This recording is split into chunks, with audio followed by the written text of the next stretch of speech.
आज के ज़माने में सबसे बड़ी परेशानी क्या है?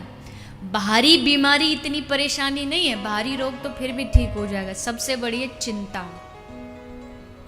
दिख रहा है कि सेठ जी ऑफिस में एक कुर्सी पे आंख बंद करके बैठे, दिख रहा है शांत है बाहर से, लेकिन भीतर सेठ जी से पूछो, भीतर का जो चित्त है वो चारों तरफ भागे घूम रहा है। वहाँ लॉस हो गया, ये हो गया, धंधे में बढ़ाऊं कैसे, अरे अब तो लॉकडाउन लग गया, अब क्या करूँगा, हाय हाय। इस लॉकडाउन में इतने लोग बीमारी से नहीं मरे जितनी चिंताओं से मरे गए। रोग से नहीं मरे, चिंता, अरे अब क्या होगा, अब कैसे होगा।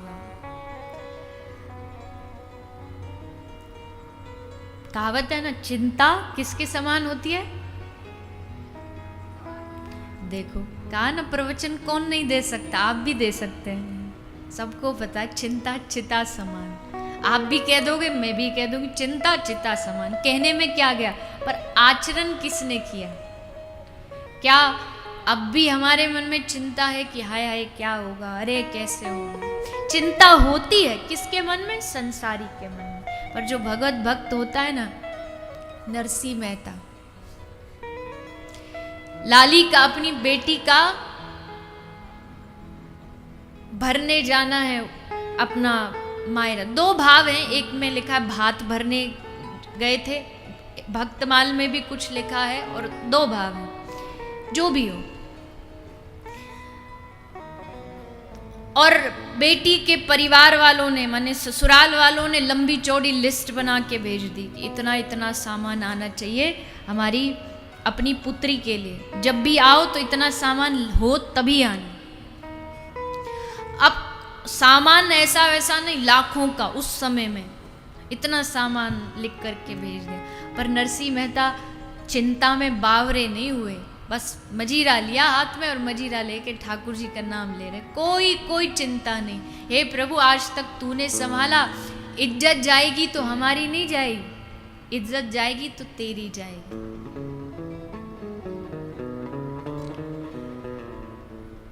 लगा दो पार नैया को, नहीं तो डूब जाएगी। लगा दो पार नैया को, नहीं तो डूब जाएगी। और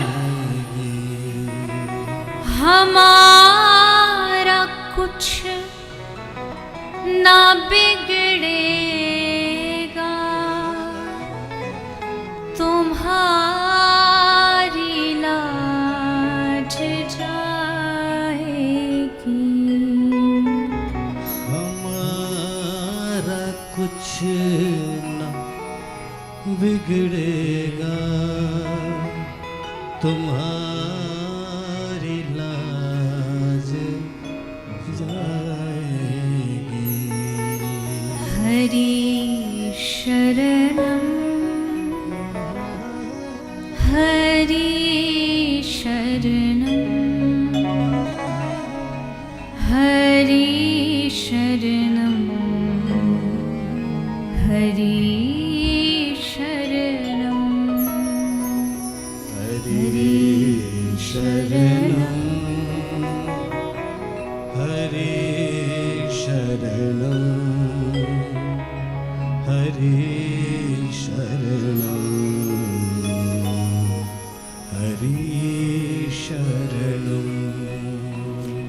हरि शरणम। हे हरि, मैं तेरी शरण में हूँ, मैं तेरी शरण में हूँ। अब जो शरणागत होता है तो वो सोच लेता है कि इज्जत हमारी नहीं तुम्हारी जाएगी, लोग तुम पर प्रश्न उठाएंगे, हम पर नहीं उठाएंगे। ऐसा सोच बस झांझ मजीरा ले नरसी तो दिन रात हरि नाम हरि भजन में ही लगे रहते। अब जब ठाकुर जी देखते हैं कि इसे मुझ पे इतना भरोसा है, तो भला मैं इसके भरोसे को कैसे तोड़ दूं?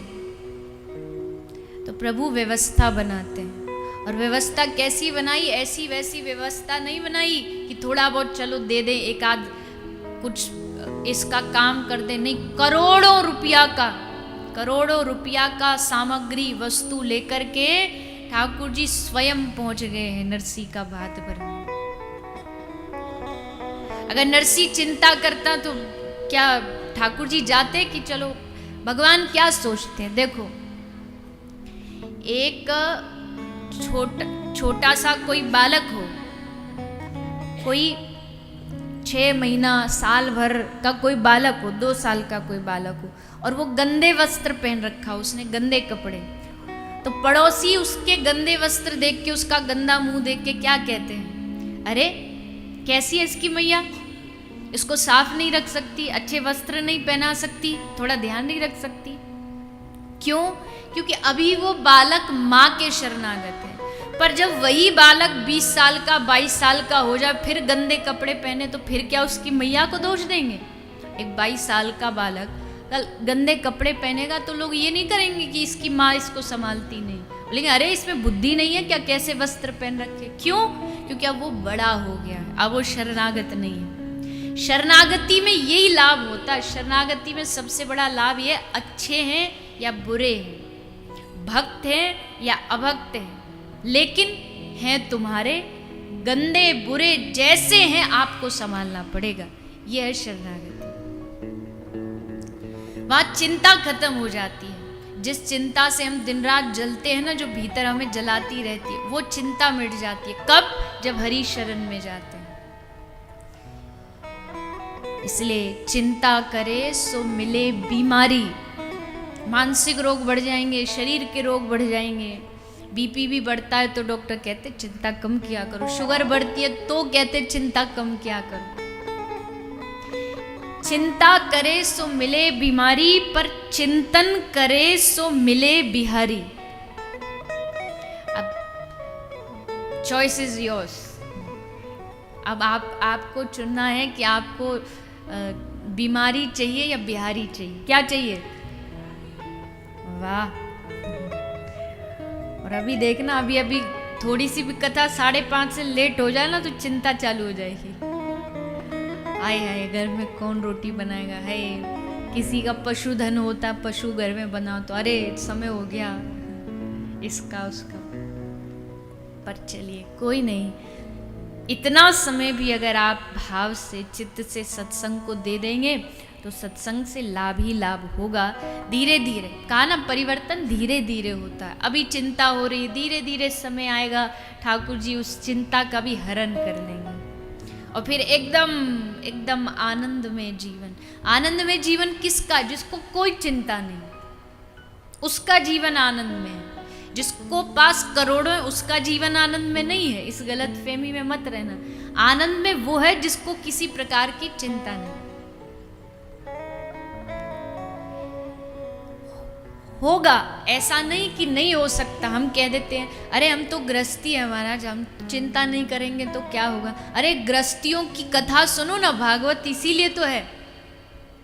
सुदामा गृहस्थी थे, नरसी गृहस्थी थे, एकनाथ जी गृहस्थी थे, पर गृहस्थ में रह कर के क्या भगवान की प्राप्ति कर ली। गृहस्थ जीवन का बहाना देकर के भगवान से भागिए मत। ब्रज में संत कहते हैं कि गृहस्थ से बड़ा और तो कोई भक्त हो नहीं सकता। क्यों? क्योंकि जो साधु है बाबा जी, उसने तो सब कुछ त्याग दिया है, तो उसको मोह है ही नहीं, ना बीवी है ना बच्चे, कोई नहीं। पर परिवार होते हुए भी जो भगवान से जुड़ जाता है, उससे बड़ा और कोई संत नहीं हो सकता है। क्योंकि इतनी जिम्मेदारी थी, कदम कदम पर माया पकड़ने के लिए खड़ी थी, फिर भी उससे छूट के आगे निकल गए। इससे बड़ा आश्चर्य और क्या होगा। तो गृहस्थ जीवन की कोई बहाना नहीं लगाना चाहिए कि हम तो। अचंभा तो तब होता है, कई बार ऐसे लोग होते, 3 घंटे कथा हो गई, सुन ली, उसके बाद घर गए, उनके घर थोड़ा कुछ प्रसादी वगैरह, फिर वहाँ कहते हैं कुछ सत्संग सुनाइए ना। उनका अभी तो सुन के आए हो 3 घंटे। बोले नहीं थोड़ा सा और, वो भी सुना दिया। अब सुनाने के बाद क्या बोलते, आपने बात तो बड़ी अच्छी कही, पर क्या करें ना, परिवार वाले हैं ना, माया वाले हैं, अरे तो पहले ही बता देते, 3 घंटे बोलते नहीं। ये बात ही बतानी थी कि भाई परिवार वाले ये तो पता ही है। और आप तो सत्संग इसलिए सुन रहे हैं ना कि सुने और फिर सुनकर के उसमें से कुछ चुने और चुन करके फिर धीरे धीरे धीरे धीरे जीवन को सही दिशा की ओर लेकर के जाए। तो भगवान से निवेदन यही करिए कि प्रभु चाहे हम घर में रहें, परिवार में रहें, बाल बच्चों के साथ रहें, पर रिश्ता हमेशा जो एक कनेक्शन है वो आपसे जुड़ा रहे। इसका सबसे बड़ा उदाहरण कौन है? यथा ब्रज गोपिका नाम। इसका सबसे बड़ा उदाहरण है ब्रज की गोपियां, जिनके जीवन में सब कुछ था जो हमारे जीवन में है।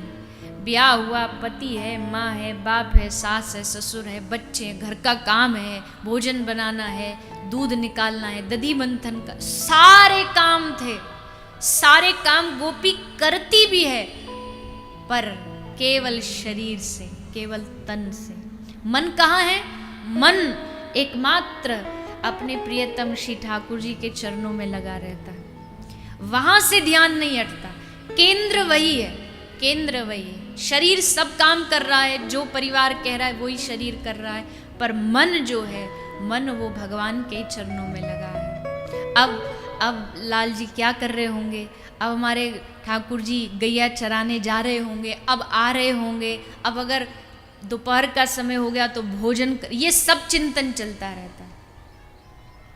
तो ये हमारे अंदर भी उतनी स्थिति में तो नहीं आ सकता, क्योंकि गोपी तो सन्यासी भी, महापुरुष भी उनके चरणों की धूल बनना चाहते हैं।